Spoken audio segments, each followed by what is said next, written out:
امام غزالی فرمایا کرتے تھے کہ تو بانٹنے کا شوق پیدا کر، تو بانٹنے کا شوق پیدا کر، رب تجھے بانٹنے کی توفیق بھی عطا فرما دے گا۔ تو ارادہ ہی نہیں بناتا، تیرا صرف اپنا گھر چلانے کا ارادہ ہے، تو یہاں سے اٹھ کر اوپر سوچنے کا ارادہ ہی نہیں رکھتا۔ احساسات جب کسی کے حق میں ہوں، طبیعت جب کسی کے حق میں ہو، صرف اپنا نہیں، تھوڑا سا نا سامنے والا جہاں بیٹھا ہے وہاں بیٹھ کر سوچنا شروع کیا جائے، تھوڑا سا دوسروں کے بارے میں اپنے دلوں میں گنجائش پیدا کی جائے، نرمی پیدا کی جائے ہر ایک شخص کے بارے میں۔ ہمارے ہاں یہ ہوتا ہے کہ میں جہاں بیٹھا ہوں میں محسوس کرتا ہوں میں بڑی تکلیف میں اور بہت سارے لوگ آسانی میں، اور جو وہاں بیٹھے ہیں ان کا خیال میرے بارے میں ایسا ہوتا ہے کہ ہم دیکھیں کتنی دشواری میں، یہ بندہ کتنی موج میں ہے۔ حالانکہ جو آدمی جس جگہ بیٹھا ہے اس کا درد صرف وہی محسوس کر سکتا ہے، دوسرے کو اندازہ نہیں ہوتا۔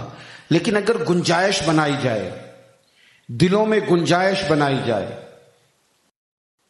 ہمارا نا سوچنے کا، سوچیں بھی بڑی خود غرض قسم کی ہیں۔ جو بیٹی کے لیے سوچتے ہیں نا وہ بہو کے لیے پتہ نہیں کیوں نہیں سوچتے۔ این جذبات جو بیٹی کے حق میں ہوتے ہیں، یعنی دکھ کا پورا پتہ بھی نہیں چلا اور ابا جی کے آنسو نکل آئے، اور وہی بات جب بہو کے حق میں ہوتی ہے تو کہتے ہیں ساری عورتیں کام کرتی ہیں، یہ کوئی انوکھے کر رہی ہے۔ یعنی اگر کسی کا بچہ کام کر رہا ہے، کسی جگہ کھڑا ہے تو کہتے ہیں کام کرنے چاہیے، ساری دنیا کرتی ہے، لیکن اپنا بچہ دھوپ میں کھڑا ہے تو اس کہتے ہیں بیٹے تو ذرا جلدی اندر آ جا، تیرے لیے ٹھیک نہیں۔ یہی احساسات جب سب کے لیے ہوں گے، ہر ایک کے لیے ہوں گے، دل میں سب کے لیے گنجائش ہوگی، تو پھر معاشرے میں خوشبو پھیلے گی، پھر آپ محسوس کریں گے کہ آسانیاں بڑھنے لگی ہیں۔ اللہ کے پیارے محبوب صلی اللہ تعالی علیہ وسلم نا، کچھ لوگوں پر انسان کو اپنی زندگی میں ناراضگی بھی ہوتی ہے اور یہ ہو جاتی ہے۔ کئی دفعہ کچھ لوگ ایسے ہوتے ہیں جو نہ چاہتے ہوئے بھی کچھ ایسا کر دیتے ہیں کہ باتیں دلوں میں بیٹھ جاتی ہیں، اور اگر کچھ لوگوں نے پری پلان ستایا ہو، منصوبہ بنا کے تنگ کیا ہو، تو پھر تو بات ہی اور ہوتی ہے۔ قریش مکہ کا حضور کے ساتھ جو رویہ تھا وہ صرف سخت نہیں تھا، وہ جارحانہ تھا، اور آج بھی تاریخ کا مطالعہ کرنے والے لوگ یا سیرت کے جو طالب علم ہیں وہ غور سے اس کو پڑھیں گے تو اس رویے میں بالکل جانبداری ہے۔ جو اصول کی باتیں ہیں ان پر بھی وہ غیر جانبدار ہونے کو تیار نہیں تھے، بس موٹی تازی بات ہے کہ ہم نے سکون نہیں لینے دینا، ہمارے غلام ہیں، ہمارے سامنے کھڑے ہو گئے، ایک نئی بات لے کے آ گئے، اور ٹارگٹ کر کے باقاعدہ، یعنی اگر صحابہ چلے گئے ابشا تو وہ پیچھے چلے گئے، وہاں جا کے شکایتیں کری، تکلیف پہنچائی، ہر وقت انداز جارحانہ۔ تو دشمن کے حق میں، مخالف کے حق میں، اپنے تکلیف دینے والے بندے کے حق میں بندے کا رویہ سخت ہو جانا یہ اصولی سی بات ہے، لازمی نتیجہ ہے اس رویے کا۔ لیکن ذرا اس احساس کی شدت دیکھیں کہ یہی سارے لوگ جب بدر میں قیدی ہو کے آئے، اور جب یہ بدر میں آئے تھے تو یہ صلح کرنے تو نہیں نہ آئے تھے، یہ تو تلواریں لے کے آئے تھے۔ ایک بندہ لڑائی کرنے باقاعدہ آئے اور لڑنے کو پورے پر توڑ لے اور پوری لڑائی کرے، اتفاق کی بات ہے کہ وہ ناکام ہو گیا، اب وہ قابو آ گیا ہے، تو ظاہر ہے کہ جب اس نے اتنی شدت سے مقابلہ کیا ہے، اور کئی لوگوں کو اس نے 14 صحابہ شہید بھی ہوئے، کئی لوگوں کو اس نے شہید بھی کیا ہے، اب اس بندے کے بارے میں آپ کا رویہ، چلیں بڑی آگے جا کے تو بات اور ہو سکتی ہے، لیکن حضرت انس بن مالک کہتے ہیں کہ جب بدر کے قیدیوں کو لا کے باندھا گیا تو غصہ تھا نا ان پر لوگوں کو، تو ذرا زور زور سے کس کس کے رسیاں باندھی۔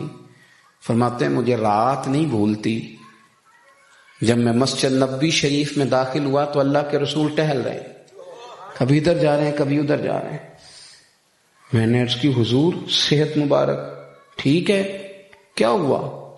تو کریم فرمانے لگے تم نے ان کی رسیاں زور سے باندھ دی ہیں، ہائے ہائے کرتے ہیں مجھے نیند نہیں آتی، یہ ہائے ہائے کرتے ہیں مجھے نیند نہیں آتی، اسیر دشمن کی چاہ میں بھی، وہ مخالفوں کی نگاہ میں بھی، امی ہے صادق ہے معتبر ہے، میرا پیغمبر عظیم تر ہے۔ ان کی ہائے ہائے درد پیدا کرتی ہے، سونے نہیں دیتی۔ کہو نا لوگوں سے ان کی رسیاں ڈھیلی کر دیں۔ کون ہے یہ پھول پھینکنے والے؟ کون ہے یہ پیار کرنے والے؟ کون لوگ ہیں یہ جو تلواریں لے کے آئے ہیں؟ ان کی بھی رسیاں ڈھیلی کرو. یہ احساس کی وہ دولت ہے جو تیرے اور میرے رسول نے ہمیں عطا فرمائی ہے. کیوں نہیں ہمارا احساس جاگتا؟ کیوں نہیں جاگتا؟ کس طرح ہم پسند کرتے ہیں کہ یہ بندہ ہمیشہ ہمارا ہی غلام رہے.